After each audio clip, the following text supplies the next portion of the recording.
Hi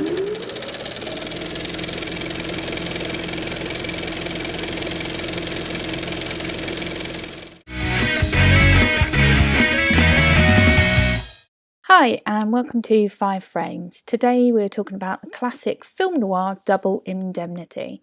Double Indemnity was released in 1944 and was directed by Billy Wilder. Billy Wilder was known for comedies like Some Like It Hot, but before that he sort of built his reputation on noir films like Double Indemnity and Sunset Boulevard.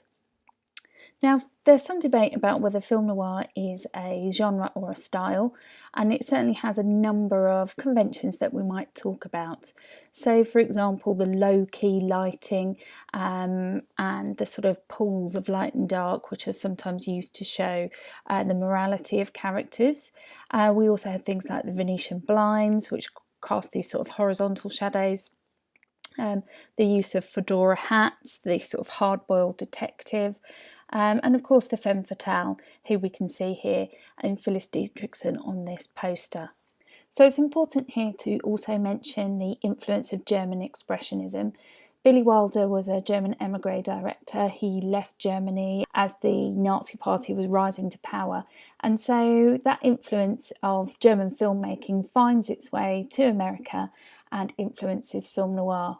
Now we have a great opening to Double Indemnity with a really strong soundtrack and the silhouette of a character walking towards us on crutches. This already creates a sense of enigma, a sense of mystery. Who is this person? But when we finally cut to the action, we see this car sort of careering out of control. In the long shot here, we can see the car in the background and it works its way through LA. Billy Wilder cleverly tells us it's LA, obviously through this sign in the foreground, and this is a typical example of pure cinema. Los Angeles is a perfect setting for film noir because it's a city, and cities often have this kind of underbelly of crime, this kind of current of darkness that is explored in film noir. Now what's interesting here is that the road is being repaired, and already this sets up the idea that Los Angeles is broken, that there is trouble in this city and underlying problems deep down within the city location. Finally, it's worth mentioning that the car seems out of control, so already the audience is interested in finding out who's driving this car and what has happened to him or her. So the second shot I've chosen is this one of Phyllis Dietrichson and Walter Neff, and this is shortly after their first meeting. So we've had a couple of high and low angle shots with Phyllis at the top of the stairs in her bath towel, and already we can see that Neff is completely besotted with her. We can see her power over him. I've chosen this slightly less obvious shot of Phyllis and Walter reflected in the mirror. And mirrors are significant in film noir, often associated with the vanity of the femme fatale. So here we have Phyllis applying her makeup and saying, "I hope I've got my face on straight." This line tells us that she is a duplicitous character. She uses the makeup to hide her true personality. And when she sees Neff for the first time, she really does see someone who is going to help her dispose of her husband. I think it's worth mentioning here that Neff doesn't seem to be like a completely innocent character. For example, he manages to get his foot in the door quite quickly, and Nettie takes an instant disliking to him. He's also clearly quite open to the idea of an extramarital affair, so he's not bothered about adultery. So although we sort of side with Neff, we're sort of aligned with him and we want him to succeed at the end of the film, we also realise that he's not completely innocent and actually perhaps he deserves what he gets. Now I've included this shot of Neff and Barton Keyes because it reflects one of the ideas in film noir, which is the only person you can trust is your closest male friend.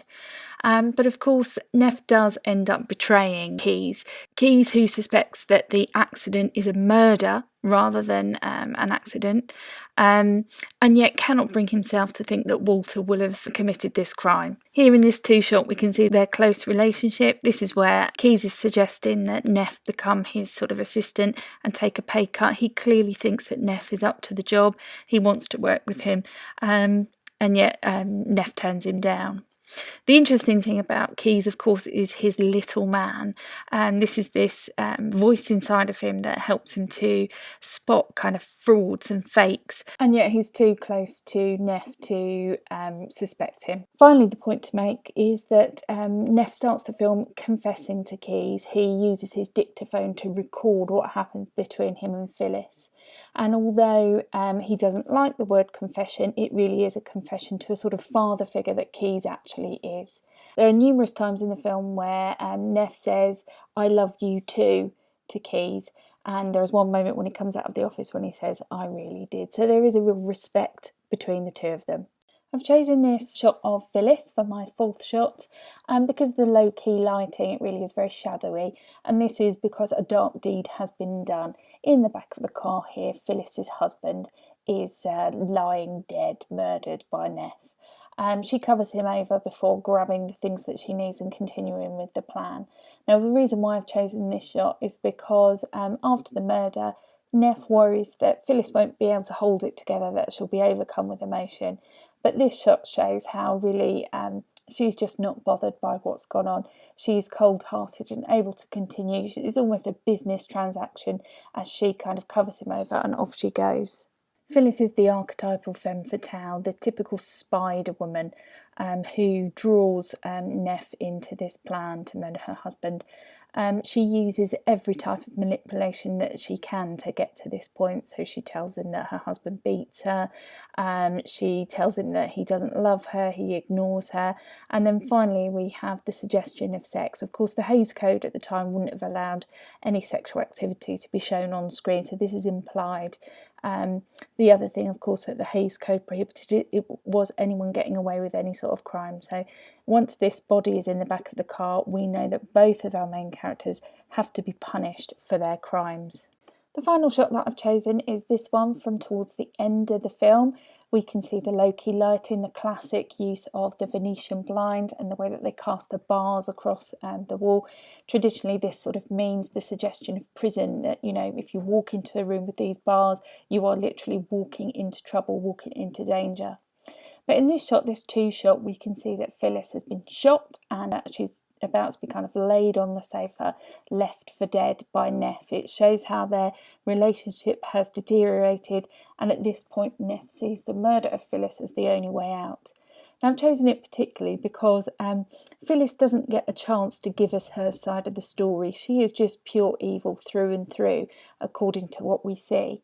Walter, of course, does get the chance to confess. He starts the film by telling us what he committed the murder for, and then we see this number of flashbacks telling the story and telling his involvement with Phyllis. So in a way, he has a chance to earn his forgiveness from Keyes, the father figure, and from the audience. But Phyllis is just kind of left for dead, left in the sofa, abandoned in this house, left to be discovered by the police. So I hope you've enjoyed this brief look at this highly influential film noir from the classic noir period.